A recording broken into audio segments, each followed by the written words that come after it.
Last on Everdark. Christian and Julian caught up on everything that has happened to them since they returned. While Julian advocated Damon sparing the 3 rapists, Christian tells Julian not to ask Damon to spare Camorn. Some people shouldn't be saved, but the killing isn't over yet. When they all return to House Ravenscroft, Elena is determined to get revenge for Heath's death. Either Damon will die, or she will. Everdark. Episode 38. Life and Death. Elena, stand down, Balthazar shouted as he stepped between her and Damon. He knew that the Vampire King needed no defense, at least not a physical one, though he had sensed that Damon had been grateful to him for running interference with the mirrors, allowing them to come near, but not too near. Elena was quite different. She was a member of his house, about to attack their guest. Didn't I just go through this with William? It's like déjà vu around here. But he should have anticipated this. Heath was Elena's first fledgling. She was deeply devoted to him. If someone took Christian from him, no matter who they were, no matter what the reason, he would want to rip their throats out too. Could he truly blame her?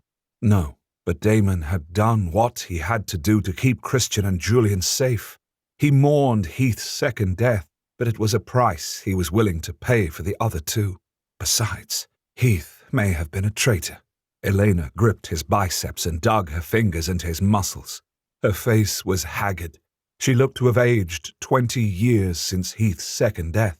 She rasped out, "How can you take his side, Balthazar? He killed Heath, a member of your house. How can you defend him?" "Because he's our king," Balthazar found himself shouting.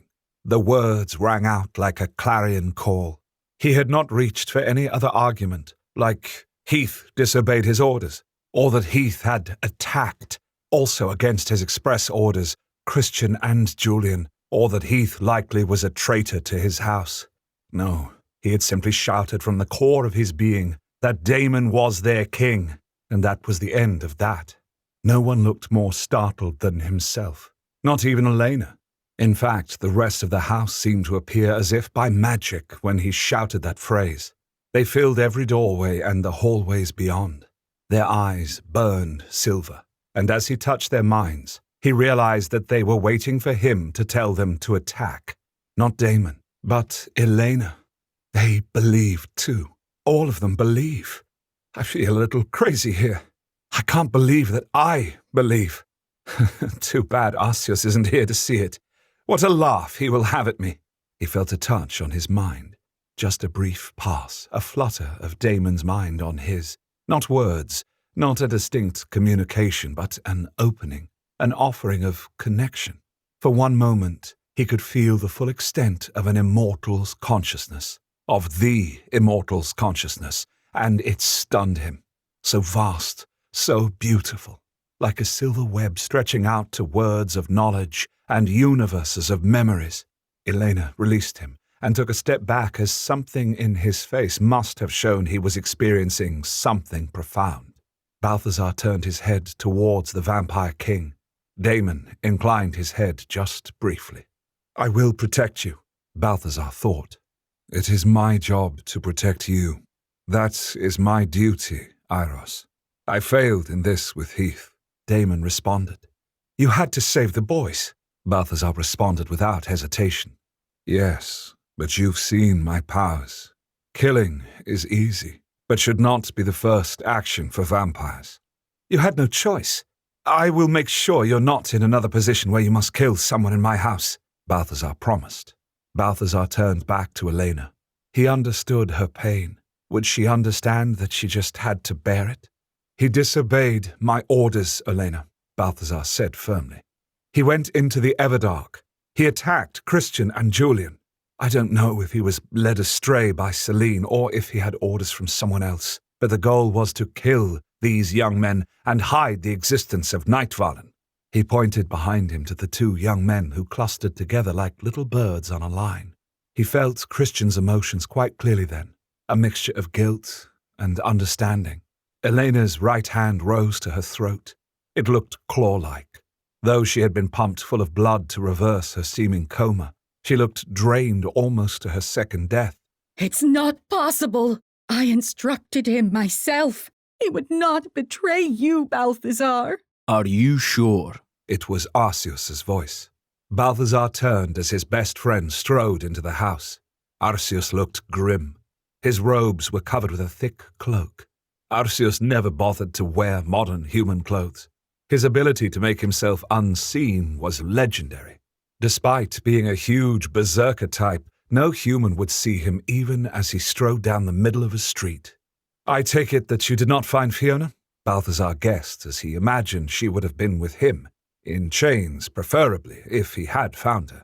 No, but I have discovered something important. Arceus bowed his head as he said, My king. To Damon, before stepping up to Balthazar. I think we need to speak privately, Balthazar. If this has to do with the Order and House Ravenscroft being betrayed, all should hear, Balthazar said, his eyes fixed on Elena. He knew bad news was coming. All right. Arceus said. He cleared his throat. I've discovered that Timothy was working with Preceptor Caemorn Losis. Specifically, Timothy and Selene had been promised a reversal of exile status and a return to the Everdark under another house. Balthazar held himself very still. His eyes shut and he just breathed through the rage that coursed through him. He had killed Roan for himself, but it was also for them, for everyone now in House Ravenscroft. He had practically killed himself to get a roof over their heads and acolytes and a sort of safety. Wheeling and dealing for hours, days, months, years, never stopping to try and give them everything that Earth could offer and a few things the Everdark could as well.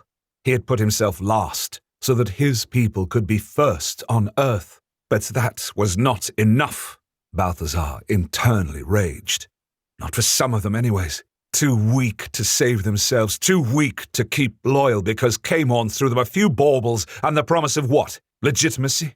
What legitimacy could they have by betraying me? What house would ever trust them? Lunacy, foolishness. When he opened his eyes, he caught sight of Christian stepping towards him to comfort him, but he held up a hand.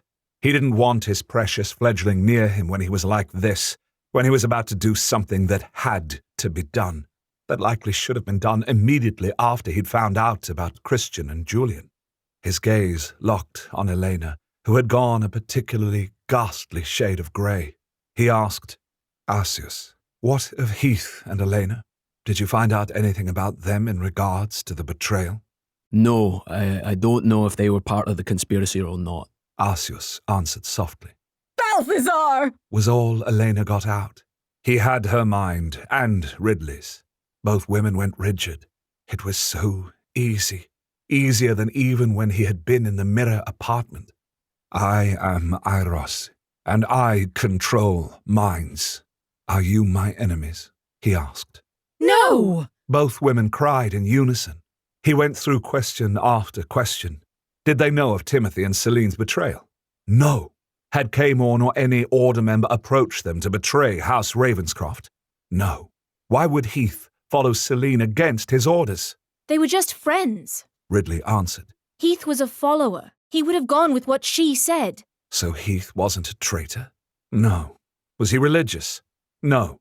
Were they loyal to Balthazar now? Yes. Ridley said without hesitation. I am angry with you. But yes, Elena answered. you gave up everything for us. But my Heath, I want him back. I cannot give him back to you, Elena, Balthazar said. But I will ensure that another fledgling is not lost because of betrayal. He released the two women. Elena sagged against Ridley. Her second fledgling held her up and murmured words of comfort to her as Elena let out those broken sobs. Balthazar's gaze swung to everyone in his house. I hate this. You've no idea how I hate this, but I must do it. If the Order approached you to betray us, if you come to me voluntarily and confess, you will be forgiven. But if you don't, I will know. I intend to do to everyone in Ravenscroft what I did to Elena and Ridley. I will know, and you will die a second death. There is nowhere you can go, not even to the Everdark itself, that I will not find you. He studied every set of eyes in the room. He looked for guilt. He looked for fear. He looked for disagreement. His mind also surged out towards them all. He realized he was touching all of their minds, his whole house in his hand, so to speak. He felt nothing that alarmed him. While there were some who were offended he would ever think them disloyal, he found more that understood what Timothy's perfidy meant. They were facing the Order. They were surrounded by enemies. They needed to know they were safe within House Ravenscroft. Arceus put a heavy hand on his shoulder. Arceus spoke up.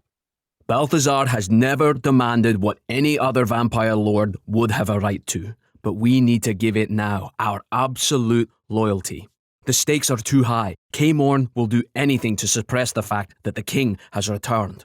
We are the king's messengers. We are his primary defenders. And when the histories are written, they will write of us. If you're looking for more of my writing in audio form, there are 2 other serials that I've transformed into audio works. You may know about the first, Dragon's Reign, which is a complete gay dragon shifter serial story that you can listen to right now, either on YouTube or on Spotify. The whole thing is done. I read it aloud and had it posted pretty much every week, just like Everdark. To find Dragon's Reign, the easiest way, though, is to come to YouTube and find the playlist of all 140 episodes. I just want to warn you that, like Everdark, it had to be edited too. But anyway, the edited version is available on YouTube. The unedited version is, of course, as always, available on my website, wraithrain.com. But the second audio story I'm doing is Empire of Stars, which is a gay romantic space adventure that I've been reading live on YouTube, Facebook, and Twitch. In Empire of Stars, the main couple is a reckless human pilot and a measured, stoic alien commander. The recorded archive of Empire of Stars is also available on YouTube. Look in the notes for links to both of these playlists. Just so you know, Empire of Stars also has had to be edited, so none of the spicy scenes are in there. But you can, if you are a member, listen to them on wraithrain.com. You make it sound like we're in a prophecy. William said from his position by Isabel's side. We are. Arceus answered. Don't you feel it? Daemon's return will change everything for the vampires and the humans. We are on the right side of history. Kaemorn has been trying to consolidate his power, Balthazar said, and repeated what he had learned from Charlie and the other mirrors. He's demanded tribute. Henslow, a vampire in his mid-300s, asked. He normally was very easygoing about things, but now his silver eyes blazed. The Order is a religious institution. They don't rule us. Prachi cried, another normally laid-back part of the group. Never been happier to be in exile. Geoffrey, a vampire who'd begun his life as a slave, shook his head in disgust. We need to show those on the inside how much better freedom is, Henslow said. And what is a true leader like? Isabel added with a tip of her head towards both Balthazar and Damon. Damon was suddenly by his side. He murmured to just Balthazar and Arceus, and a true leader admits mistakes and rewards those who have served him so well. Again, killing Heath wasn't a mistake, Balthazar argued, even though he wished it had been otherwise. He should not have been. I can bring Heath back, Damon interrupted. What? Balthazar cried. Arceus murmured some prayer, Balthazar realized as the confessor closed his eyes and repeated a few words. Are you insane? I mean, Balthazar hissed low at Damon, who merely smiled at his disbelief. Respectful tone, Balthazar, Arceus gently reminded him. But Balthazar waved a hand in the air. We're friends. He's king, yes, but he needs people unafraid to ask him if he's crazy, and that time is now. What do you mean, bring Heath back? I have all the gifts, Balthazar. All of them, Damon reminded him. Kali bloodline, he breathed, but then shook himself. But no one has ever brought a vampire all the way back. But Damon was no longer paying attention to him. Instead, the vampire king had gone over to Elena. He took her hands in his. He looked deeply into Elena's eyes for long, silent moments. She whispered, Why? Why did you have to kill him? If you're truly king, then shouldn't you have done something, anything else? He was only 50 years old. Because I was weak, starving. It was the only thing I could be sure of working. Otherwise, I would not have killed either of the young ones. There would have been no need, Damon admitted. She pulled one hand out of his and beat his chest with it as she sobbed. How could you be so weak and be our king? Where have you been these long years when so many have died? How could you add to that number? Damon bowed his head as if in shame. You are right. I have been gone, and many have suffered for my absence. I do not want those who have welcomed me back, especially to suffer more. But you have already caused more suffering. You have taken my Heath. You have ended his second life. Elena cried. But I can bring him back to you, Damon said. And this time his offer was truly heard by the whole room. It was like all the air rushed out of the room. Balthazar was sure he forgot to breathe for a moment too, even though he had already heard Damon's offer. But could the vampire king truly do this? Elena shook her head in confusion. But how? The power of the Cali bloodline. Isabel murmured from her place by the door. She had listed off Damon's other show of powers, and this time was no exception. You can bring Heath back? Fully? Not like a zombie thing? Not a mindless creature? Elena asked, stunned. Damon gave her an amused look. A zombie thing? I can bring Heath back as you all knew him, fully. He died in Nightvarlen, and it has only been a few days. His gaze went to Julian. I am sorry, my fledgling, but no one could bring back your parents as they were. I would have offered before, if it were possible. Julian gave a jerky nod. I didn't think. I never thought you could until. Until now. But no, not even Kali himself could have done it fully. Damon said with sadness, their souls have gone beyond anyone's ability to retrieve them. Christian put an arm around his best friend's shoulders. Julian's head lowered. I'm glad you can help Heath.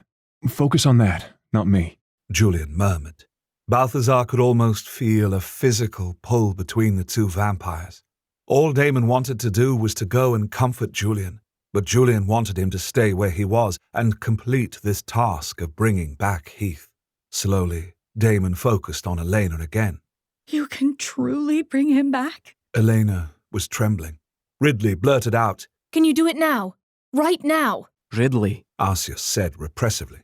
He was clearly trying to keep royal etiquette intact, but it was hard when Damon was right there, so accessible, and proposing doing something that none of them believed was possible. I'm sorry. She said, and actually dropped to her knees. King Damon, can you bring him back? Whatever you need to do this, I'll do it. Damon gave her a gentle smile and put a hand on her head. She treated it like a benediction, and tears flowed down her cheeks. I can, but even for me this will require much. Damon's gaze swept around the room.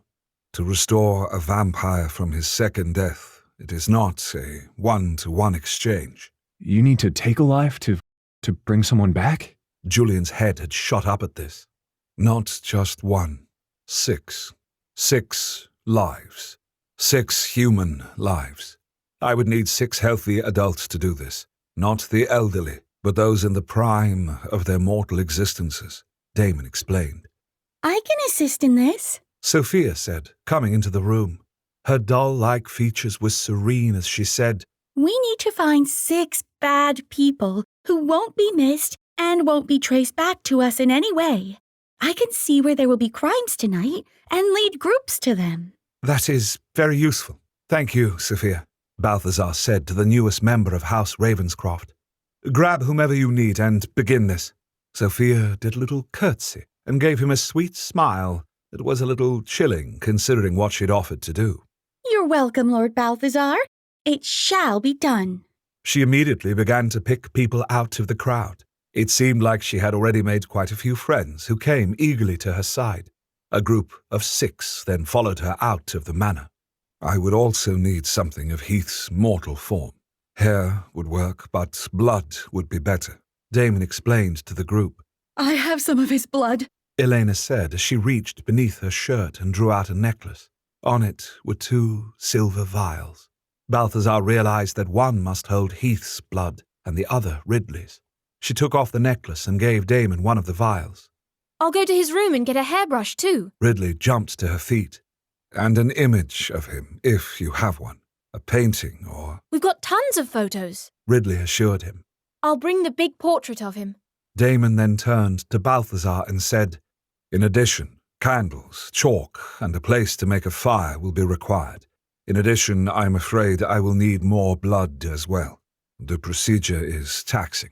Are you certain you should do this? Asios asked quietly, studying Damon with concern. You have just returned to us. You should be building your strength, not spending it, even for a good cause. Most of the power will come from those whose lives I take, Damon assured him.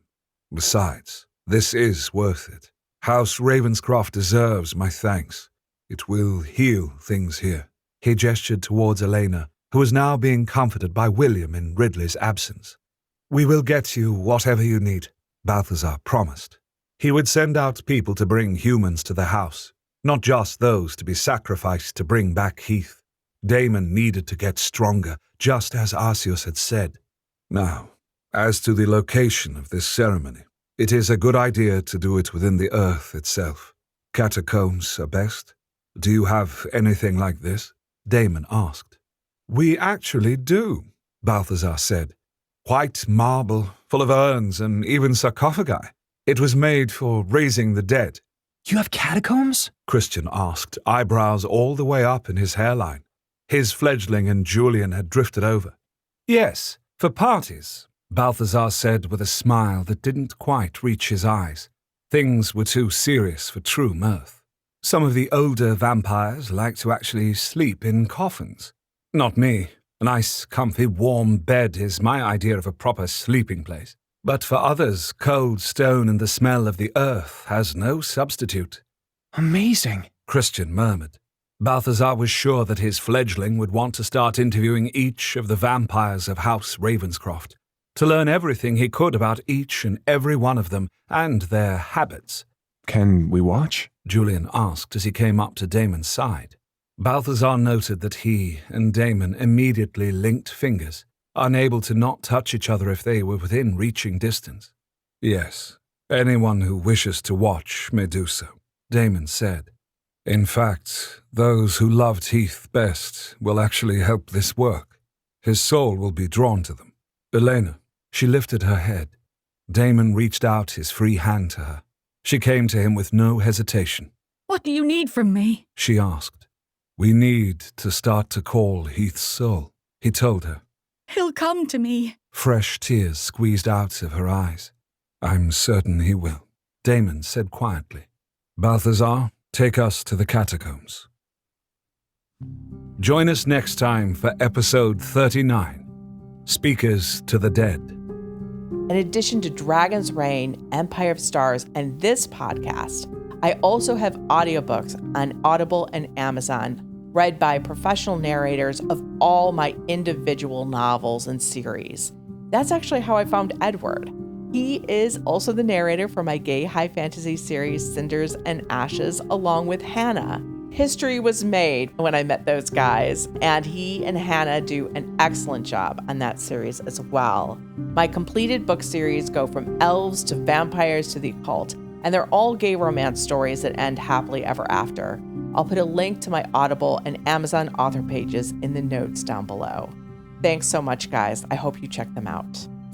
The Everdark podcast by X Aratare is performed by Edward Fox, Adam Riley, Jay Thillis, Bruno Devant, Kelly Michaels, and Hannah Hart, with Liz Gentle as Seer. Edited by Matthew Prince, continuity by Adrielle Wiggins. Everdark is produced by Wraith Rain Publishing in association with Her Grace Reed Studios. Copyright 2022 by Wraith Rain Publishing. Last on Everdark, Elena thought that death was going to occur one way or another in the previous chapter. Instead, Damon has offered her something she thought impossible. Heath's third life. Damon will use the Cully bloodline gift to bring Heath back. Everdog, Episode 39, Speaker to the Dead. The catacombs were cold. The chill seemed to seep into Christian's bones. He drew his fingers along the white marble that clad the walls of the first rectangular room. He expected his fingers to come back wet, but they were dry. The marble was simply slick to the touch. He pulled his hand away and rubbed his fingers against his pants as if they were unclean. Balthazar claimed they had parties down here. He could and couldn't imagine it.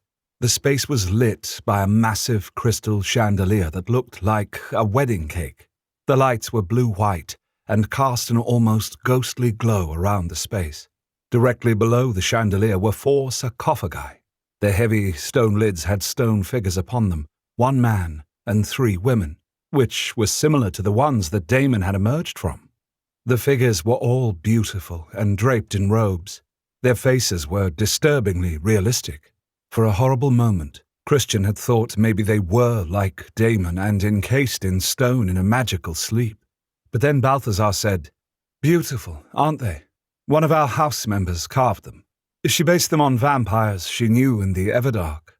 Who did this? Julian asked. "Aurora," Balthazar answered. He said nothing more about her, and there was a seeming reluctance in his voice to speak more of her.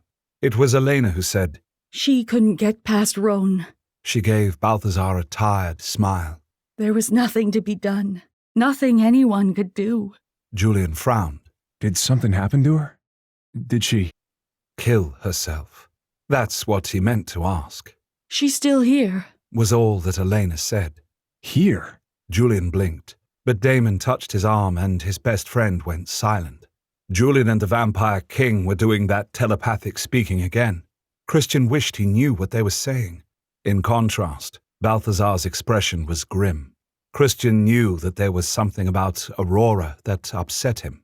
Christian curled one hand against his leg. He was too far away to touch Balthazar. If he crossed over that space, it would be obvious to everyone that he was comforting his master. There were only the 5 of them there for now. Balthazar, Damon, Julian, Elena, and himself. But still, he would feel conspicuous.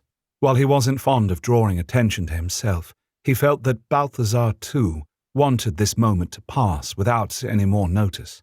So he held himself back and was surprised at how he regretted being away from Balthazar. The top of a sarcophagus would be ideal to perform the ritual on. We'll need a space that is clear, though. Is there any sarcophagus without a figure carved on top? Damon asked. Balthazar nodded reluctantly and led them further into the catacombs. The second room was square. The walls there were covered by niches, covered by stone slabs. He realized that coffins would likely be inside. Were there any? Were there any bodies? But Balthazar had joked that this was used for parties. But would vampires be creeped out by dead people? The slabs looked clean and uniform to his uneducated eyes. There were no indications that they were anything but empty. He wound his way through more sarcophagi as Balthazar continued forward towards the final and last chamber. There was a black iron gate that separated this room from the last. Balthazar took out a keyring and undid the lock. The gate groaned as it was opened. Again, with reluctance, Balthazar stepped forward. They all followed after him, with Christian bringing up the rear. The moment that he stepped foot into the third chamber, he was racked by chills. He wrapped his arms tightly around his slender torso. He swore that he kept feeling fingers plucking at his clothes. It was almost difficult to breathe for a moment. The others' voices were echoing and strange. It was even hard to understand what they were saying. And then a single voice said in his ear, Will you really be a part of this? Trade 6 lives for 1? Christian's head snapped around towards where the voice seemingly had come from, which was by his left shoulder. But there was no one there. There was only a wall with its line of crypts. Is he so worth saving? He attacked you and Julian. He could be considered a bad person in many people's eyes, but he will live again. The voice pointed out. Christian went over to the middle crypt. There was a simple name carved into its face. Aurora. The voice was coming from here. How do you know that Sophia will be able to pick 6 people who are truly irredeemable? The voice went on. What if she's wrong? Telling the future is a funny thing. It changes the moment we look at it. Christian slowly lowered his fingers to the name on the slab. The stone felt arctic.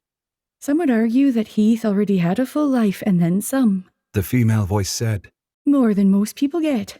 King Damon has asked for those in their prime. Their lives will not be as long. The voice said. You're Aurora, the one who carved the figures on the lids of the sarcophagi. Christian stated. Ask King Damon what happens to their souls. Does he know if the souls of these evil humans will be devoured, or is there an afterlife for them denied to us? The voice continued. He wasn't sure if she heard his voice or simply ignored him. He pressed his full palm against the stone slab. He thought he felt it tremble. His breath frosted the air. The truth is that choosing bad people is just a convenient way to obscure the truth. The voice said. What truth? Christian demanded. That vampires behave like gods, not men. The voice answered him this time. That they are the only gods that exist. Or Damon is doing what he must politically to consolidate his power base. Christian pointed out. With godlike powers, I might add, but still with an understandable motive. There was a tinkle of laughter. Perhaps you're right. Coming back here, being cut off from the Everdark, made me feel my mortality. Made me sympathize with these humans we feed from. I wonder how many lives it would take to restore me if I sought it. How much blood, oceans of it. Or will I always be broken? How are you broken? Christian frowned as there was a long silence. When Roan existed, he tortured me. When he was gone and we were set adrift, I could not bear it. She said, her voice more female now. Are you here? Christian's hands pressed against the stone. Could King Damon bring me back to life? Eternal life? Aurora? Are you here? Are you behind this stone? Do you want out? Do you... Balthazar's hand was suddenly on his shoulder. Christian whipped around to face him. His heart was in his throat. Balthazar urged him away from the crypt. This is not a good place, Christian. Come away from here, Balthazar said. She's in here. Aurora. Christian said. Balthazar frowned. No, she went out into the sun. The only thing behind that slab is dust. Christian shook his head. No, she spoke to me. I heard her. Balthazar's eyes widened. No. Christian thought of what she had said. How many lives would it take to restore her life? Why was going into the sun worse than what Damon had done to Heath? Was she truly gone forever? Christian saw Damon looking at them. The vampire king knew about Aurora. He met those blood-red eyes that were somehow kind and unfathomable at the same time. Can she be brought back? Christian gestured back to Aurora's crypt. Christian, she can't still be here. Not really here, Balthazar gasped. Damon's face was as beautiful and remote as the statues in the first room. So you have the gift. What gift? What do you... That doesn't matter. I need to know if she can be brought back. Christian's hand trembled as he continued to point it at the slab. You turned Heath to dust too. There's nothing left of him, yet you're going to bring him back. Why not her? She took her own second life almost a century ago. Yes? Damon's eyes slid from him to Balthazar. More sympathy was in them. Balthazar gave a clumsy nod, so unlike his usual graceful movements. There was nothing I could do. I tried everything. I swear I did, but she... Of course you did. Damon inclined his head. I was just confirming what I felt. The time has been too long. She ended her own existence on this plane. Wait, is there some moral problem you have about bringing her back then? Balthazar turned to look at the slab, haunted. After all this time, she is likely here and she killed herself. Simply put, to come back, one must want to live again, Damon explained. Those who kill themselves, theirs would be a struggle to return to life. But Christian is hearing her. Julian pressed, holding onto Damon's arm. Doesn't that mean she wants to live? She's still here. Balthazar turned to look at the slab, haunted after all this time. She is likely here because she does not know or has chosen not to move on, Damon answered. Christian's heart thumped. So there's something. There's something, Damon confirmed. You said that to me before about my parents. So it's there for vampires too? Julian confirmed. Damon stroked Julian's cheek. By being what we are not damned. That is what you are thinking. But no. What if she wanted to come back now? Christian pursued. Could you do it, or? No. Like the Harrows, too much time has passed. Damon confirmed. To even attempt to bring her back would require far more than 6 lives, and the results would be uncertain at best. Christian remembered her words. How many lives would it take to restore me if I sought it? How much blood? Oceans of it? I don't understand how Christian heard her at all, though. Balthazar turned towards the slab. She's dust. There's no brain to read.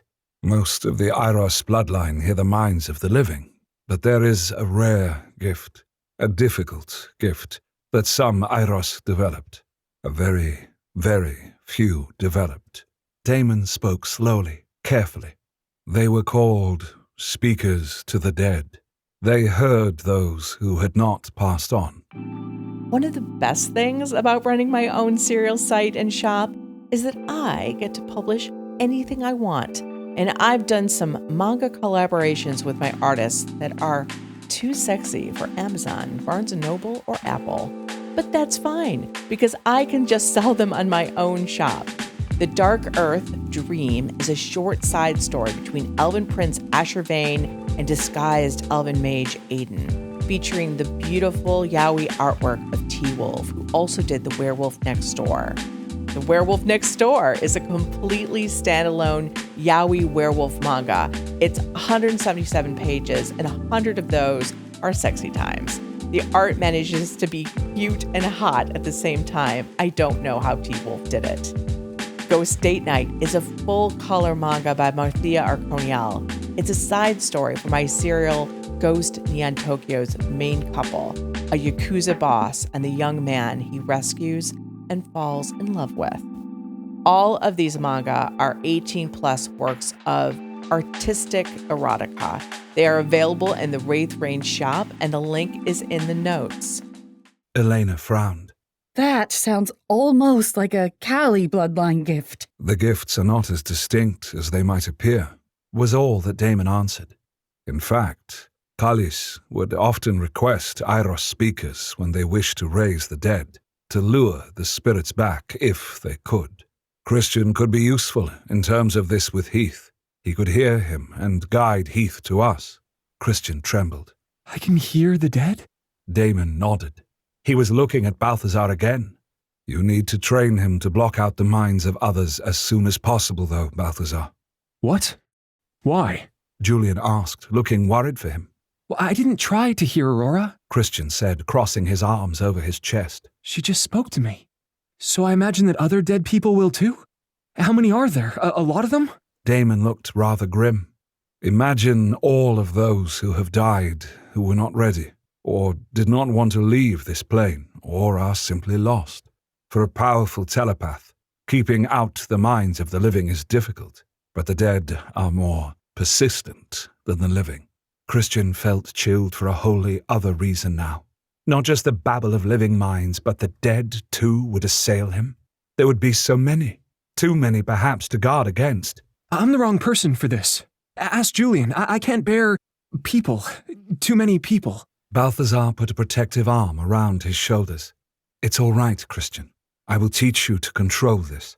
I don't want this, Christian told him. Balthazar only tightened his hold on him. A sympathetic look was on his face, but he didn't understand. This would be unbearable. Aurora had been bad enough. He didn't know her. He'd never known her, and now she was quiet, though he swore he could still feel her. Christian had an awful thought. Could David still be lingering?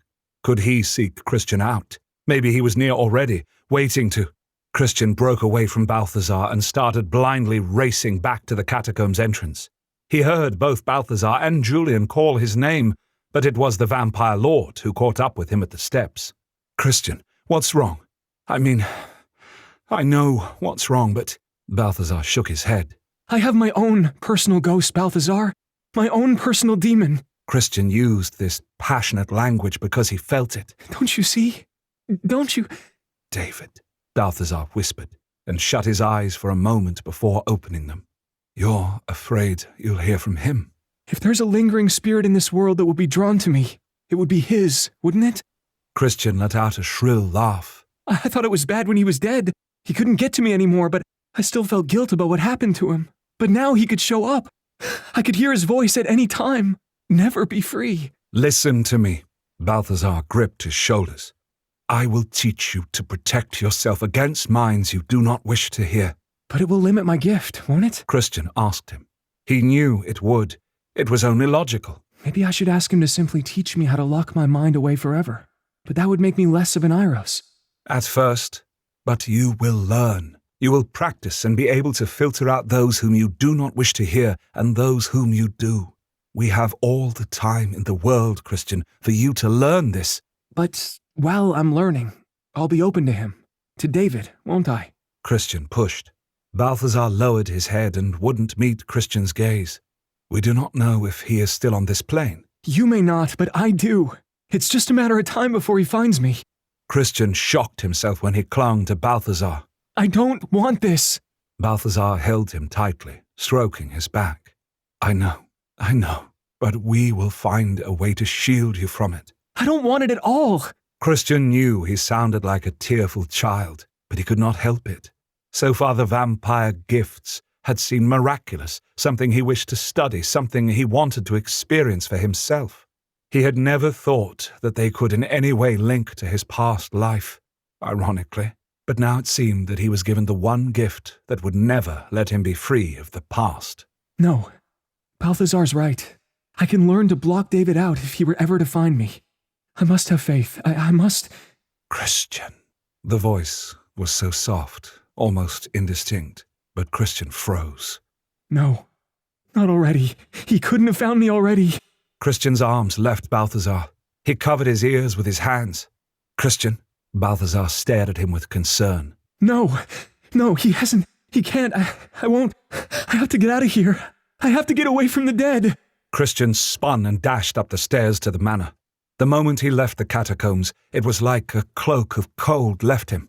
The world became bright once more, but whatever relief he felt was quickly dashed as he saw that all of House Ravenscroft was waiting there to go down to the catacombs to witness Heath's resurrection.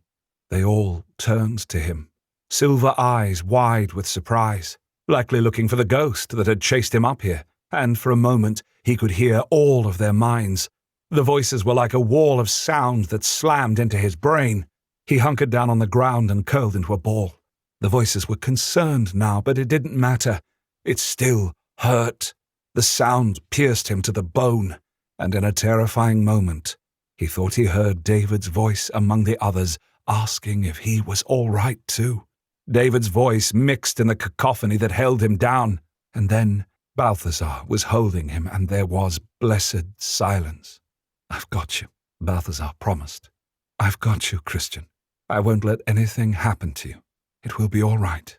Christian was beyond being able to speak, though. He was a huddled ball in Balthazar's arms. The vampire lord lifted him up like he was a baby and carried him away from the crowd. They were going downstairs again, but it was just to Christian's bedroom, not to the cold of the catacombs. He recognized the scent of it. I don't hear him anymore.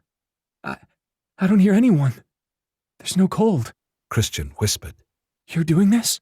Yes, I am keeping your mind locked tightly to mine, and mine alone, Balthazar explained. Oh. His face was buried in Balthazar's chest. He was almost afraid to draw it out for what he might see. Would he be able to glimpse the dead as well as hear them?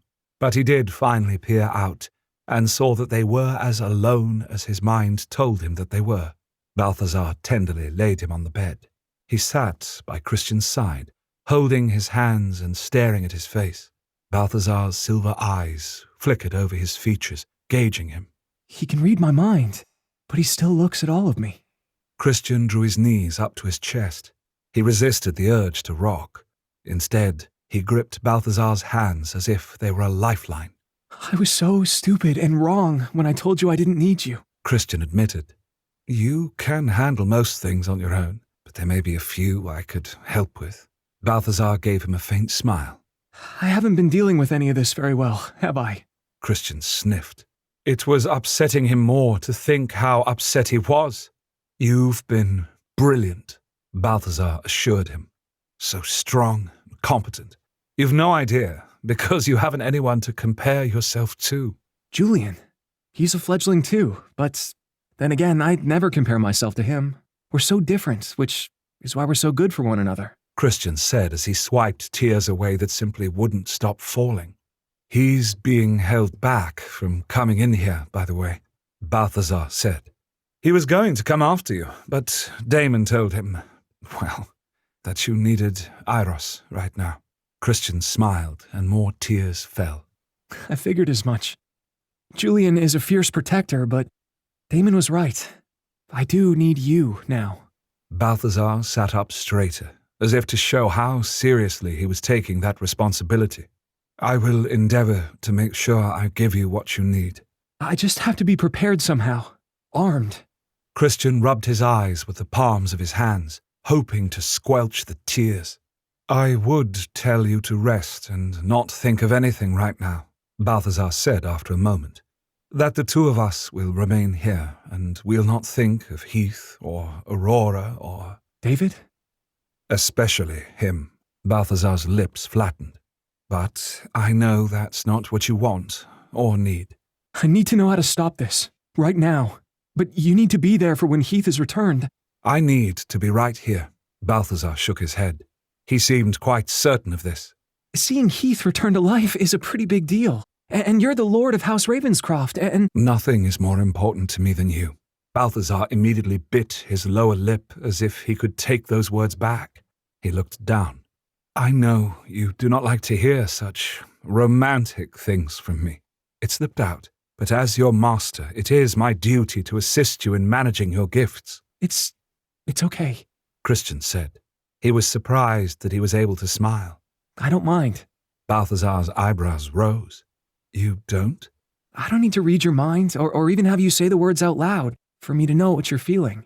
Christian laughed softly, but with no taunting bitterness or fear. You have no poker face at all when it comes to me.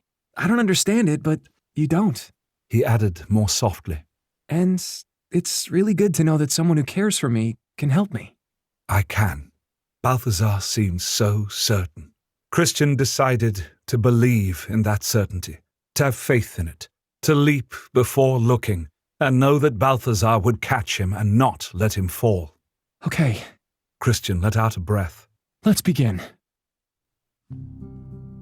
Join us next time for episode 40, Together. You know what else is, 18 plus, artistic, and a little spicy? The uncut versions of these Everdark episodes. They're also available in the shop as downloadable audiobooks, which is great if you don't have a reliable internet connection. But they're also available, every single one of them so far that we've got out, on the Members Private Podcast. We do hope you check them out. We hope you enjoy them. And if you do purchase something, please do let us know what you think. We love hearing from you guys. Take care. The Everdark Podcast by Ex Aratare is performed by Edward Fox, Adam Riley, Jay Thelis, Bruno Devant, Kelly Michaels, and Hannah Hart, with Liz Gentle as Seer. Edited by Matthew Prince, continuity by Adrielle Wiggins. Everdark is produced by Wraith Rain Publishing in association with Her Grace Reed Studios. Copyright 2022 by Wraith Rain Publishing. Last on Everdark. While preparing for Damon to bring Heath back to life, Christian and the others had entered the catacombs beneath House Ravenscroft. That is when Christian hears the voice of a long-dead vampire named Aurora. Damon recognizes this as a very rare gift called Speaker to the Dead. This will allow Christian to hear the voices of the dead and speak back to them. But it isn't just Aurora who reached out to Christian, but his stalker, David too. Not even death now can keep David away. Everdark, Episode 40. Together. I should go check on Christian. Julian said to Arceus. Are you certain that Damon does not want you with him? The vampire confessor asked back. They were still in the deepest chamber of the catacombs. Damon and Elena were seated cross-legged on the floor by the farthest sarcophagus. They were facing one another, eyes closed, knees touching, and their hands were linked together. Julian swore he heard a humming sound surrounding the two of them. It raised the hair on his arms and the back of his neck. Damon had explained that he was homing in on Heath's spirit with Elena's help. He doesn't need me here. Julian's arms crossed over his chest. He immediately thrust them down when he realized how needy that likely made him sound and seem. He was perfectly fine, not being Damon's main focus. He had to get used to it. Arceus chuckled, reading him correctly as he said, You're always needed, Julian. The tales of King Damon tell us quite clearly that he went to sleep out of grief. Grief? Julian's heart twisted. He wanted a fledgling more than anything, but none could survive his blood. You know this. Now that he has you, I think there is little else he wants than to be constantly with you. Arceus answered. He's said something like that himself. Julian's cheeks burned, and he couldn't help but glance over at Damon. The vampire king looked as perfect as the marble carvings created by Aurora around them.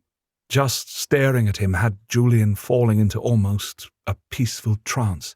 But then the memory of Christian's distress would bubble up within him, and he would feel jittery and needed to move. The 6 sacrifices were not here yet, so nothing could be done. And just the thought that there were 6 people being brought here who were going to die had Julian's emotions skittering all over the place. Arceus seemed to read that in his eyes too. You took the news very well that 6 people's lives would have to end to bring Heath back. I cannot imagine that you have very good feelings towards him. I also imagine the thought of death is not something that pleases you. The vampire confessor guessed. Tonight, we ran into some bad guys. Really bad guys. Damon could have killed them. I think he would have normally, but I asked him not to. We made sure that they wouldn't hurt anyone else again, and that they were punished for what they had done. Julian assured him. He did not want Arceus to think that they had let 3 wrongdoers escape justice. I guess it just seems that maybe mortal lives aren't really seen the same way by vampires. They are not. You're right that though we try to keep in mind that without humanity there are no vampires, sometimes we fail to remember we were once them. Arceus answered evenly. Julian's shoulders tensed again. He rubbed the back of his neck, trying to ease the tension from his muscles. It did not work, but he did say, Yeah. I guess I've got to trust that Sophia will choose people who simply can't be turned away from their courses in life. The ability to see the future is a heavy gift. Arceus crossed his arms behind his back at the wrist. To meet someone and know what their future is terrible, I imagine. To know that they will find love or lose it, that they will suffer or cause suffering, and perhaps see how you could change that one way or another. I do not think I would wish to know those things or have those choices. But you can read their minds. You know when people are lying to you. You know what they're really thinking and feeling, no matter what they actually say or show on the outside. I imagine that's a pretty heavy gift too. Julian pointed out. Arceus chuckled. If only you believed what people were telling you is the truth. No, it is only heavy if you expect people to be perfectly truthful. I never have. I'm actually comforted when I see all the warts and boils beneath the surface. Maybe it makes me feel less bad about myself and all those petty things that I think. Petty? You? I can't imagine that. Julian admitted with a shake of his head. The vampire confessor exuded the gravity of someone who had great wisdom and patience, as well as tolerance and understanding. Arceus laughed quite outright at that. I assure you I am far from perfect. Besides, perfect is boring. Are you okay with what's going to happen here tonight? Julian asked, his concerns suddenly flooding forward. He wanted to ask Damon this, but he already knew the answer he would give. Yes, I am. Why would I not be? He could feel Damon's mind against his, but he would not disturb the vampire king. His own fears and concerns were small in the grand scheme of things. He knew that.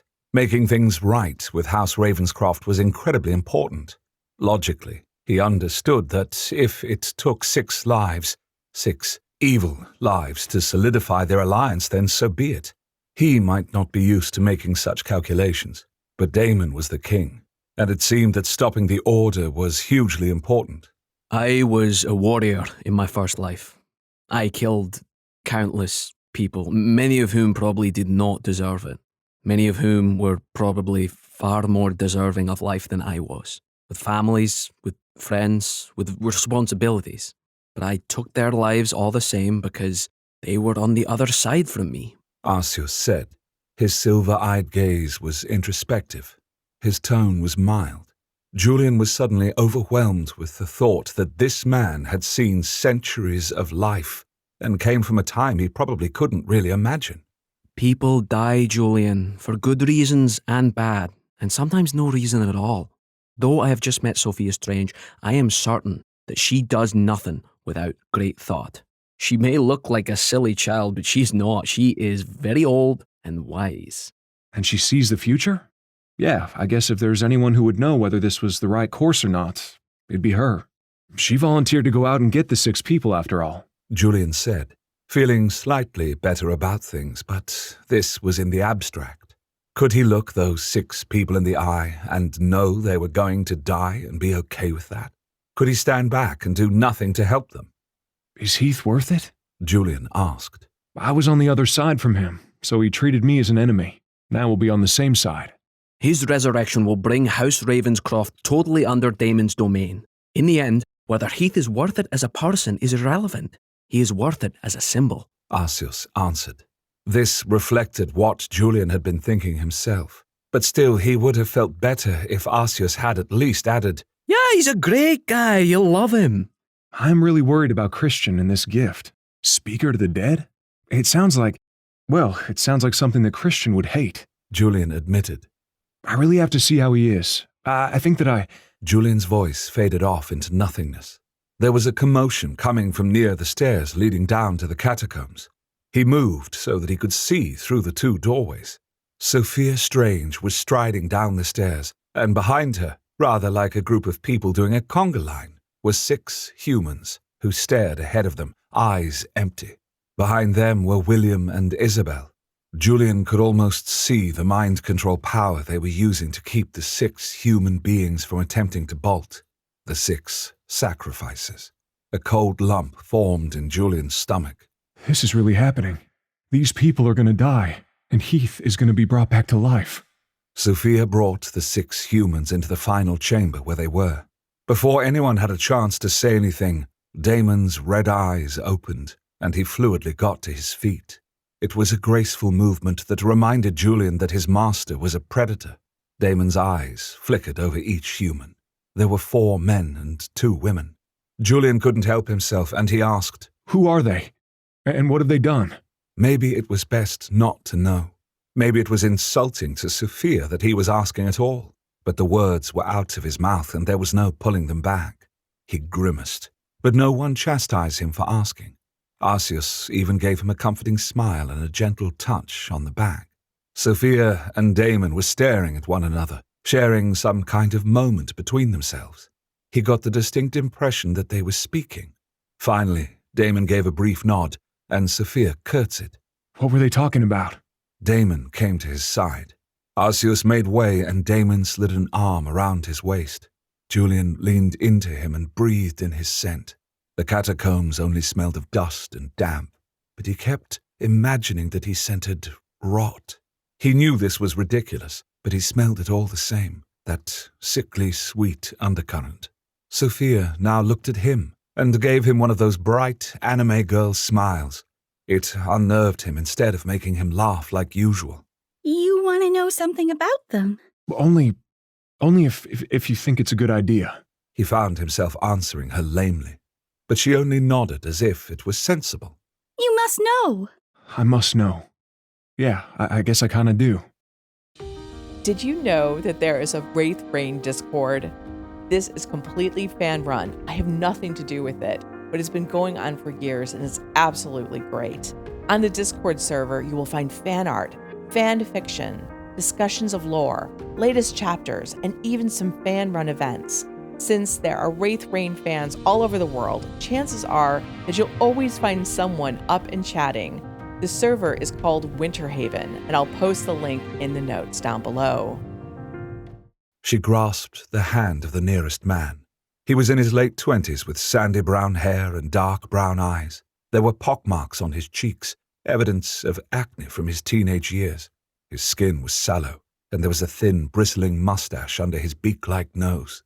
He looked like someone who would have worked in a video rental store, not meeting anyone's eyes, but following the girls who came in when they weren't looking. This is Sandy, She said, as if the man were an exhibit. The next section of the podcast has been edited out. Julian swallowed bitterly, a bitter taste filling his mouth. He's a serial killer? She really did find bad people. Again, she gave him another one of those bright smiles. Yes, or he would have been in 6 weeks. Luckily for us and unluckily for him, Sandy drives a truck and he just happened to stop by the outskirts of our fine city. She then went to another of the men. This one looked to be in his mid-50s. He was grizzled with a paunch. We found this fine specimen at another truck stop. It's best if you look for people passing through so they aren't missed. That sounds disturbingly wise. Julian thought as he wondered how many people Sophia Strange had made disappear. Sophia continued. His name is Dwayne. The next section of the podcast has been edited out. Julian gripped Damon's back with one hand. Another murderer? I didn't think our city had that many. Not that I wish to disparage the profession, but many people who are involved in long-haul transport are not very savory types. Sophia tilted her head to the side. Killers of this type like to drive long distances. They roam. The smarter ones realize that this allows them to kill undetected more easily. New city, new county, new state, whole new country sometimes as they drive through and leave carnage in their wake. And no one but us knows the difference. Now this is a special one, Sophia said as she touched the third man's hand. Unlike the other two, he looked rather clean-cut, mild-mannered and soon forgettable in his tan suit. This is Donald. Donald is not a murderer, but he is a very bad man. He preys on the weak, vulnerable, and elderly. He has scammed people out of their homes, their bank accounts, their cars, their inheritances, anything and everything he can get his greedy little hands on. In the future, he would have started a Ponzi scheme that would have destroyed tens of thousands of lives. 3 suicides would result from it, not to mention those who would have died of heart attacks and strokes from the strain of losing everything. But now that won't happen, because he won't be alive to accomplish it. She finally went to the fourth man. He looked rough.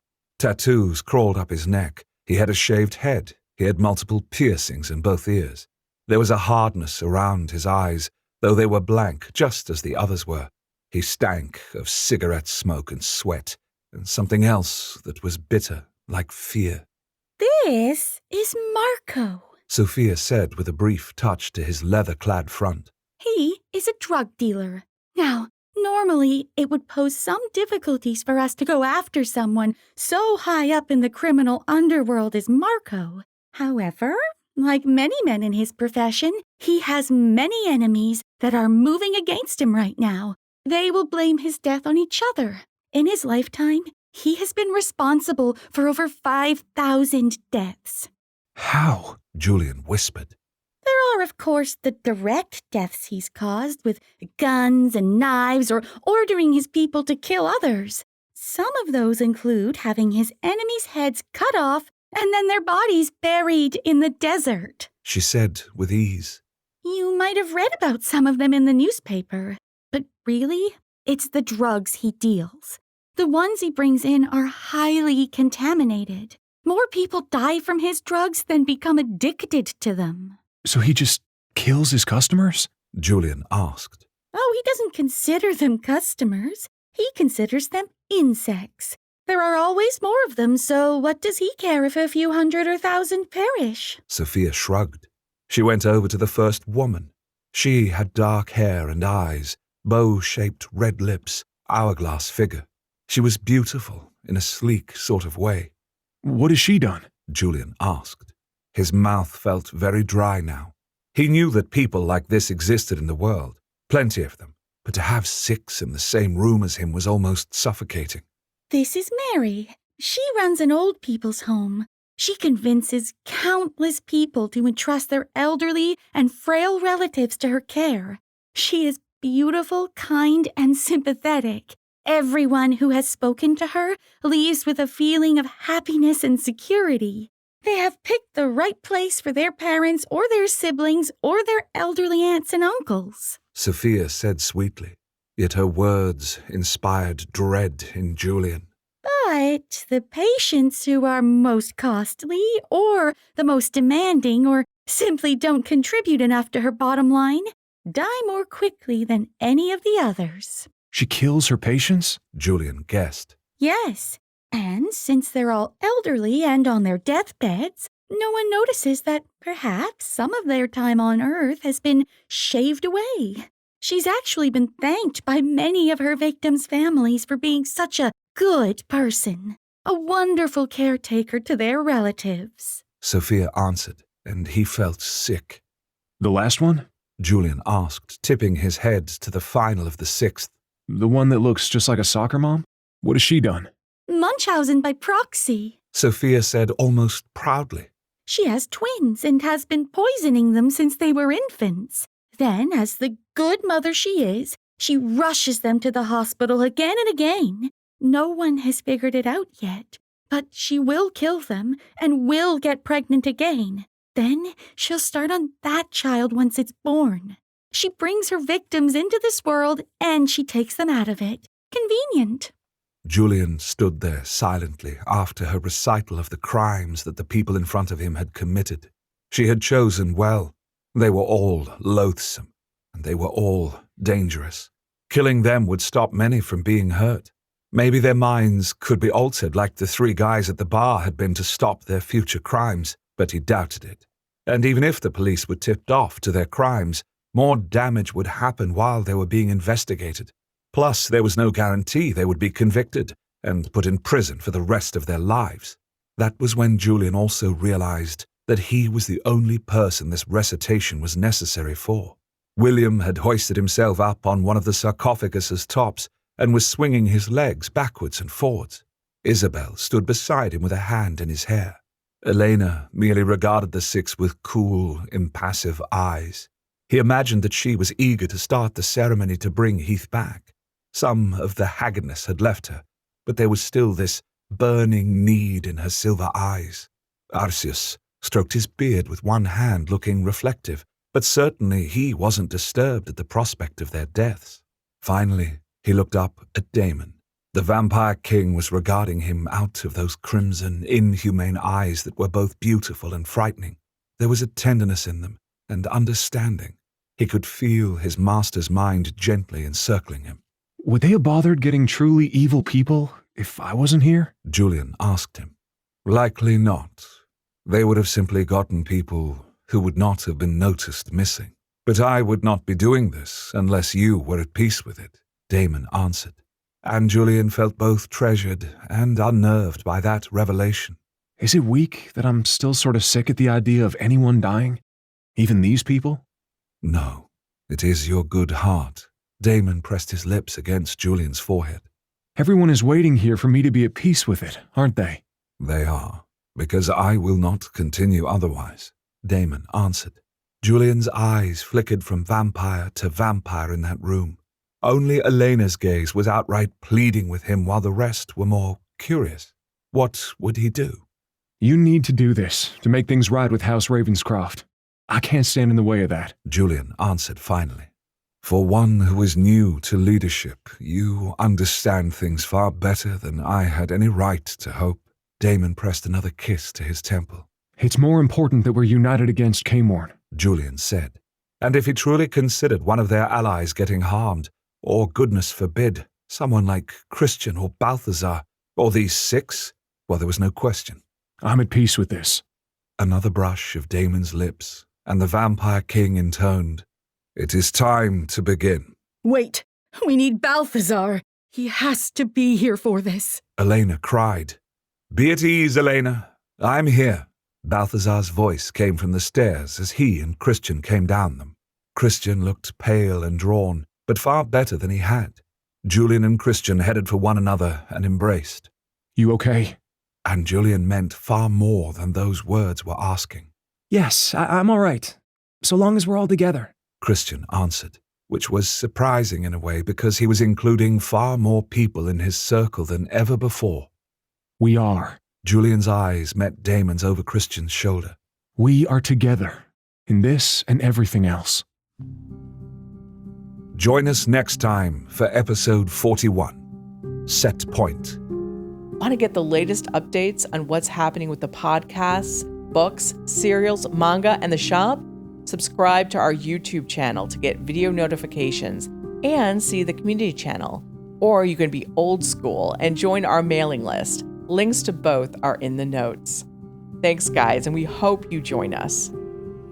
The Everdark podcast by Ex Aratare is performed by Edward Fox, Adam Riley, Jay Thelis, Bruno Devant, Kelly Michaels, and Hannah Hart, with Liz Gentle as Seer. Edited by Matthew Prince, continuity by Adrielle Wiggins. Everdark is produced by Wraith Rain Publishing in association with Her Grace Reed Studios. Copyright 2022 by Wraith Rain Publishing. Last on Everdark, Julian is presented with the crimes of the people to be sacrificed to bring Heath back.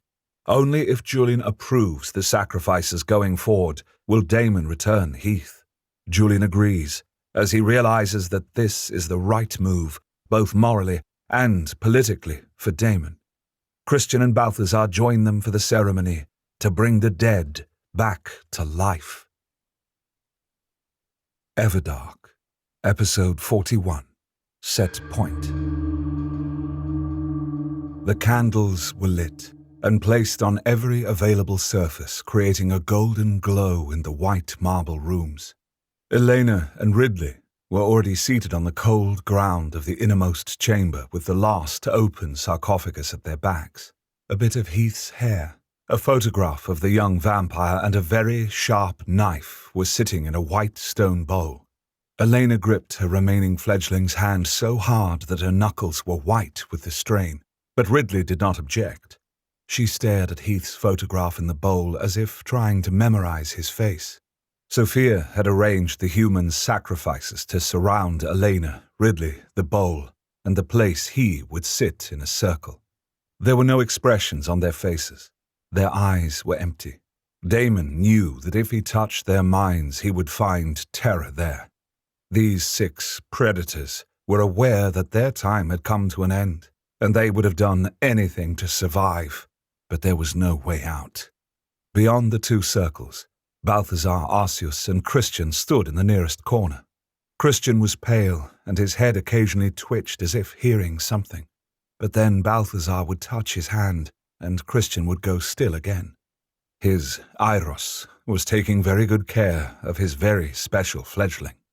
The rest of House Ravenscroft filled every available last space in the catacombs. They perched on sarcophagi. They crammed in amongst the statuary. They stood on the stairs.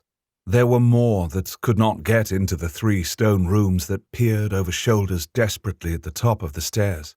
Now that Damon's existence was not a secret, they were filming him, sending his image on their phones to one another so all could see, even if they were not in the room. But the only person in that room he cared about at that moment was in his arms. Julian, his fledgling. His sensitive fledgling didn't want even these loathsome people to die. Damon's lips lingered on Julian's temple. He could feel the beat of his fledgling's heart through the thin skin there. He closed his eyes and concentrated on the sound and vibration of it. Life, eternal life, was Julian's now. Bringing back the dead was never pleasant for him, Death itself was alien to who and what he was. It felt like reaching into raw sewage and fishing around for a treat. The whole experience was foul. So he focused on Julian instead, until he had to do otherwise. Julian's reaction to the idea of sacrificing 6 people was also alien to him. While he relished life in all its forms, it was sometimes hard to remember that these faint, flickering lights of mortals were important, especially when they treated the lives of others so casually. But human blood nurtured their everlasting life. Human blood was necessary. So to cull these 6 people from the herd they were attacking and killing the rest felt right to him. It made the act he was about to do seem more sacred. He knew that it soothed his fledgling's conscience, if nothing else. He opened his eyes and drew back so that he could gaze down upon Julian's beautiful face. His fledgling's eyelids also fluttered open. There was almost a dazed expression in those purple eyes, so like and unlike his own. But they marked Julian as his, as much as the infinity symbol on Julian's right wrist did. He found himself running his thumb over that mark. Julian smiled at him. Whenever you touch me, I feel a little drunk. Julian admitted. In the best way, but it's weird. I am your master. My very presence should please you. Your body and soul respond to me, and only me. Damon told him, his voice dipping at the end. Julian let out a soft huff of breath. You say it so casually, like belonging to you is normal. Do you not feel it is so? Damon arched one eyebrow. Julian clearly considered this. Finally, his gaze sharpened on Damon's face. I do, and that sort of scares me. Why? He cupped Julian's cheek. You are mine, and I treasure you. I'm not a treasure, Damon. I'm a person. I belong to myself. Julian lifted his chin proudly. Julian's desire to claim ownership of himself did not displease Damon. Not at all. It just showed how strong his fledgling was, that he could resist Damon's words and his own true nature. Damon did not think it was just the age that he had awakened into, or even this strange country ruled by the masses that Julian was born into that accounted for Julian's self-mastery. Julian was a warrior, and saw himself as his own agent, and as an agent for others he deemed worthy. Damon respected this. But he is still mine. His fingers slid along the soft skin of Julian's cheek, relishing the bristle of stubble along the powerful jaw. Julian's eyelids fluttered almost shut, but he forced them open and gave Damon a hard look. You're still thinking that I'm yours, aren't you? Julian asked sternly. You are, Damon said simply, because it was a simple fact in his mind. Julian's stern facade cracked as he let out a soft huff of laughter. You are incorrigible. You know that? Another caress of that lovely jaw as he answered. At times. I think they're waiting for you to get started. Julian pointed out, resisting the pleasure of his touch. He tilted his head towards the 2 circles. You did say it was time to begin. Yes, he had. And it would begin when he was ready. Perhaps he was avoiding the sewage fishing that was raising the dead, but also he worried for Julian still. His fledgling was not as at peace with the sacrificing as he'd hoped. Do you wish to stay for this? You do not need to if you do not wish to, Damon said. I should be here. I would feel like a coward if I hid upstairs and just waited for it to be done. Julian admitted. You are not a coward, Damon assured him. Death is not for everyone. Most abhor the Kali gift because it brings death into our immortal lives again. I feel I have to see this through. Sophia went to a lot of trouble to find these 6, just for me. So I have to be here. Julian said, his eyes flitting over to the 6 humans that were to be sacrificed. Damon regarded his fledgling for long moments. He thought about ordering Julian to go upstairs, but his strong-willed fledgling would not appreciate such a command. Julian would feel that it impacted upon his autonomy. Damon was just beginning to understand this concept as he learned Julian's mind. He supposed that he would resent another sending him away. even if that person had more experience of existence and greater wisdom than he did. Because, at any point in time, one felt that they knew what was best for themselves. This was one of those moments. It was also a set point. He could feel it in the very fabric of time. Seer had been the one to name these moments.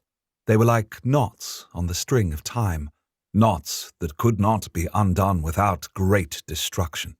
Because of this difficulty, she believed that to undo them was to go against fate.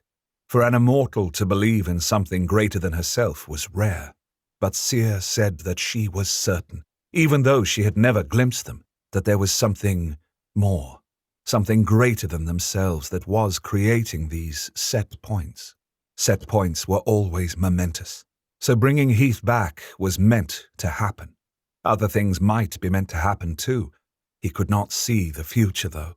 He had tried, but that gift was closed off to him. That was likely because he was such a large part of what was to happen. But this blindness and potential momentousness made him want Julian to be with someone that he trusted. During a set point, things could move quickly and in unexpected ways. His gaze automatically moved to Arceus. He found himself trusting this priest more and more. Damon gestured for the vampire confessor to come over. Arceus did so with alacrity. He pressed his hands together as if in prayer in front of his chest and bowed his head. Yes, my king? Arceus asked. Julian wishes to remain for the ceremony. I am trusting you with his care, Damon said with all solemn formality. Julian stirred. He gave Damon a quirked smile. I was going to stand by Arceus, Balthazar, and Christian over in the corner there anyways. You don't have to make Arceus my babysitter. I think you are quite capable of getting into trouble even in the corner, Damon told him, trying to lighten the mood. Besides, I will be able to concentrate far better knowing that you are being taken care of. Do this to humor me, if not for yourself. Julian rolled his eyes, but he nodded. He turned to Arceus and said, Okay, guard me well, Arceus. Arceus chuckled, but his eyes were serious as they flickered towards Damon. I will. Upon my immortal soul, I will. His promise had Damon relaxing. He released his fledgling into the other's care. Arceus put an arm around Julian's shoulders and led him over to the corner, where the other two were. Immediately, the two best friends put their heads together and started to speak, whispering low. Julian was checking in to see if Christian was all right. Christian assured him he was, but in a rushed manner, which told both of them that he wasn't. But then Christian started to talk about how everything was set up in the room and how it reminded him of certain rituals he read about in certain of the Harrow's books. Damon allowed himself to let that conversation thread go. It was time to bring Heath back. Damon unbuttoned his black suit coat and allowed it to slither down his arms. He caught it with the fingers of his right hand. I'll hold it for you. William offered almost shyly. Damon inclined his head in thanks and handed it to William. The child vampire held his coat as if it were a sacred object. He then undid the cufflinks and slipped those into his pocket, before rolling up the sleeves of his shirt to his elbows. Even though he was not literally going to be reaching into sewage, he wanted his arms as free as possible. He drew in a deep breath and then walked over to Elena and Ridley. He gracefully lowered himself into a cross-legged position opposite them. The bowl was between him and them. Elena's silver eyes fixed upon him with an almost feverish desire for her fledgling to come back. Ridley looked nervous but excited. He gave her a smile, which she returned. I know that the two of you have been thinking about Heath. I need you to dig deeper. Remember his scent. Remember the sound of his voice. Remember what it felt like to feel his touch. Remember the very core of him. He urged them. Close your eyes if it helps. Picture him with everything you have. The two women nodded, and both their eyelids closed. There was a hushed silence in the room. The earlier murmurings were now gone. Damon reached out and grasped their hands in his. Elena's hands were clammy and cold. Ridley's felt hot, as if she'd been gripping a mug of warm tea. He looked into their minds, and both of them were thinking of Heath.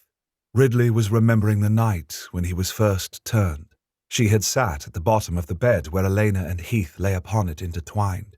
Elena had pillowed Heath's head against her breast, stroking his dark hair, while Ridley had held onto his ankle, anchoring him. Ridley had been so happy to have a little brother. Her own family had been broken apart when she was only a little girl, and for the first time, she had felt like everything was coming together. Tears squeezed out of her eyes as she remembered their first hunt together. She remembered how he'd held her when she'd realized that her last ties to her first life had to be cut. A girlfriend, who was now in her 30s, had finally noticed that Ridley hadn't aged and was really questioning it. Heath had made her believe that her best friendships were to come. Let the past be the past, Ridley. Let it die. Live in the present with me, he'd said, with Elena and House Ravenscroft. Balthazar will grow our house. He'll even get us back into the Everdark, I think. Don't despair. The best is still to come. She'd wiped away her tears and nodded before resting her head on his shoulder. They'd stayed that way until the horizon lightened, and then slept in the darkness of her bedroom, warm, safe, loved, together. Did you know that I give away at least 2 books every month? On Amazon, I've published several gay romance series, including more vampire romance, but that's not Everdark related. On Amazon, I can make books free for 5 days every quarter, so I make sure to schedule at least 2 of them per month. If you want to know when the next free book is, join my old-fashioned mailing list found on my shop site. The link is in the notes. Elena, too, was remembering the first time she'd met Heath. He'd been seated in a coffee shop, dressed all in black, with even blacker thoughts. He held a cup of untouched cold coffee between his hands, staring into the dark depths as if they held answers. She drifted over to him. May I join you? She asked, her hand on the back of the chair opposite his. He looked up at her and his eyes were red with grief. You might not want to. Why not? Because the police are going to come, he said, and his hands convulsively tightened on the coffee cup. Her eyebrows rose. If there was anyone less likely to be criminal than this young man, she couldn't imagine it. She pulled back the chair and sat down. Now that sounds like a story. Why would the police be after you? His mouth opened and shut convulsively. He wondered why he was talking to this strange woman. She knew this, but she used a touch of the Iros gift to put him at ease.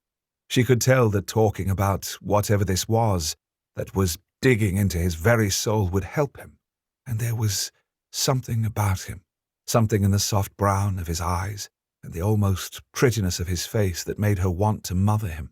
The coffee sloshed in the cup as a shudder went through him. He had decided to tell her. Well, the Iros gift had helped. I killed someone, he whispered. I admit that this surprises me. You don't look like a killer. But then... She shrugged and gave a self-conscious smile. Few do. I killed my mother, he gasped out. That had her stiffening. It would be ironic that this lost little boy attitude had drawn her mothering instincts when he was, in actuality, a mother-killer. Her eyes hooded as she regarded him. Sometimes there were very good reasons to kill a parent or parental figure. Roan Tithe had needed killing. Even now she sometimes mourned him, missing him, or rather, missing what he should have been to all of them, but had not been. She felt these things despite knowing that Roan was a monster, so she would not rule out this young man as food or more yet. Why did you kill her? She asked, her voice devoid of judgment. His shoulders hunched. Because she was suffering. She was dying. Elena guessed. His head jerked once in assent. Breast and ovarian cancer. It was eating her alive. I watched it strip the flesh from her bones. She winced. Disease in her time had taken people young and quick. In some ways, modern medicine had only accomplished extending suffering, but not actually curing the underlying disease, and there was no right to die in this state. She didn't want to go on. She sometimes screamed because she was in so much pain. His voice broke, and he rubbed his face with his hands. She asked my father to help her, but he wouldn't. The betrayal in his voice was hard to miss. He was never religious in his entire life, in anything else, but when it counted for him to do what was right, he claimed it was a sin. So she asked you, and you said yes? The last was not a question, but confirmation. He nodded in that jerky, wretched way. She hid pain meds. It took us so long to get enough of them. He sniffed. Tears were falling. Then I got her out of the hospital, and we went to our summer home. She loved it there. She wanted to see the lake one last time. It was frozen, but she still loved it. We stayed there all day. She was so happy, even though I could tell her pain was so bad. Then I helped her take the pills. I told her. I held her hand as she went away. Elena let the silence land for a moment before she reached across and touched his hands that still held the coffee cup in a death grip. You aren't a murderer. You're a savior. His eyes met hers. My father didn't think so. He found us. When he saw that she was gone, he called the police. I fled, but they'll find me. In fact, Elena had spotted a police cruiser parking just down the block. She gripped Heath's hand harder. Most vampires took a long time to choose their fledglings, but just like how it had been with Ridley, she knew that Heath was meant to be hers. 2 police officers were walking purposefully down the sidewalk. Heath saw them through the plate glass windows and stiffened.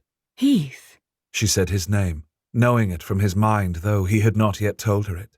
His eyes snapped to hers in surprise and a little fear. She used her Iris gift to calm him.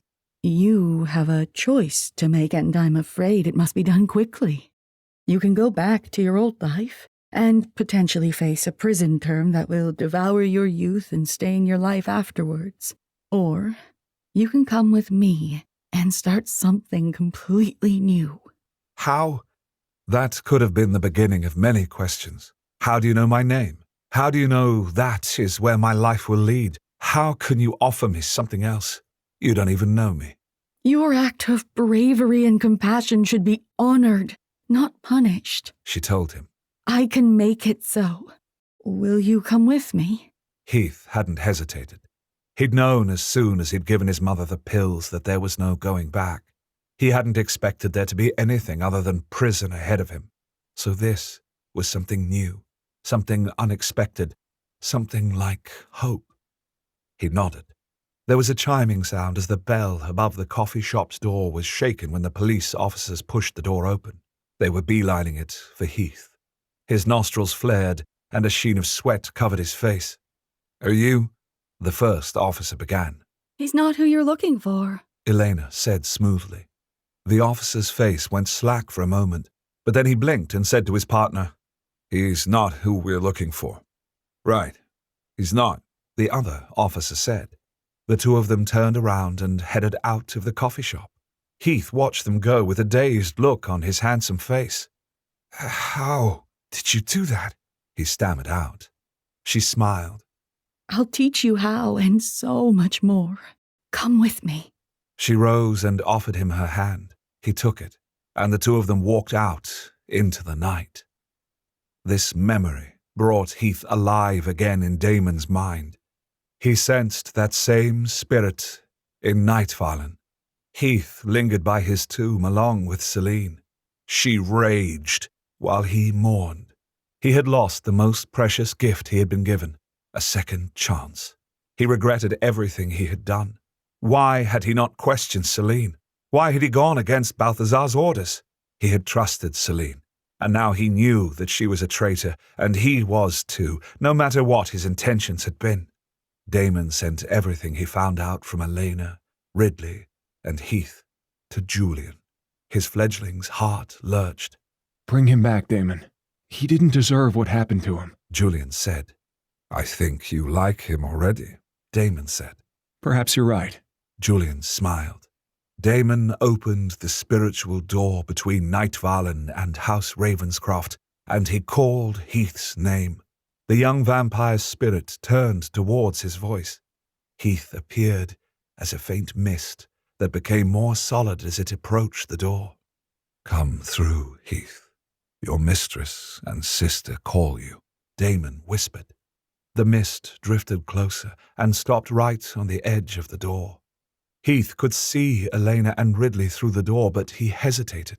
He betrayed Balthazar by going into Nightvallen and threatening Christian and Julian. When he saw both boys standing by Balthazar, he pulled back. Damon reached for him. Come through, Heath. Your house calls you, Damon whispered. But that just made Heath think about how he had failed. As much as he wanted to stay in this life, he feared the consequences of his actions.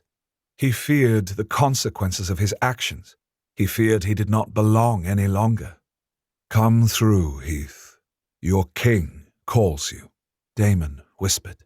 The mist drew near again, shocked by the revelation of who he was. You must come through. I command it, Damon whispered. He touched the mist. This was the fishing and sewage part. To touch the spirit should have been to touch life, but the spirit was not meant to remain without a body on this plane, so death touched it, pulled it, tainted it, and touching it was touching death. Heath let out a sigh and passed through the spiritual doors and into the catacombs. Damon heard a rush of breath from the vampires in that room. Heath now hovered above the bowl. They could see him. Heath! Elena sobbed softly. Brother! Ridley gasped. Damon grasped the knife from the bowl and drew it along Elena's palm. She hissed with the pain. A bright red gush of blood spattered into the bowl. Ridley offered her hand before he had to ask. Another cut, from fingers to wrist, poured more crimson into the bowl. It covered Heath's picture and his hair. A red mist flowed up from the bowl to the floating blue-white mist that was Heath. The red and blue mixed, and instead of an undefined column of ghostly mist, there was an outline of Heath as he once had been. This was the beginning of the rebirth. He fluidly stood up from the ground and went over to the nearest human sacrifice. He met Julian's eyes. His fledgling's eyes were wide, lips parted slightly and breathing elevated. He was awed and afraid. Damon gripped the hair of the sacrifice. It was the trucker who raped the boys. You should look away, my fledgling, Damon said. You know I can't. Julian responded softly. You are not a coward. You do not need to bear witness to this, Damon assured him. You can change your mind at any time, Damon told him. Julian's hands fisted at his sides, but he did not look away. Damon took the blade and drew it across the rapist's throat. There was a gurgling sound, but the blood did not flow down the throat and chest. Instead, it streamed into the air towards Heath. When the blood reached Heath, veins and arteries started to move the blood throughout the very nascent beginnings of a body. Damon kept the rapist's body upright as it drained. He pulled the blood out of every single cell. The flesh turned paler and paler until it was white, then grey. Then it dried out into a husk. It turned into dust and drifted past his face. He looked over at Julian through the haze of the rapist's ashes. A single tear tracked down Julian's cheek, but he had not looked away. The taint of death from Heath had lessened. His skin was not chilled from it so much anymore. He held the blade at throat height as he walked the outer circle of the sacrifices. The blade cut through their skin like butter on a hot day. Their bodies went rigid as their blood surged towards Heath's gaining form. It was a torrent of crimson running through the air. He fed his magic into the blood, turning it slightly golden.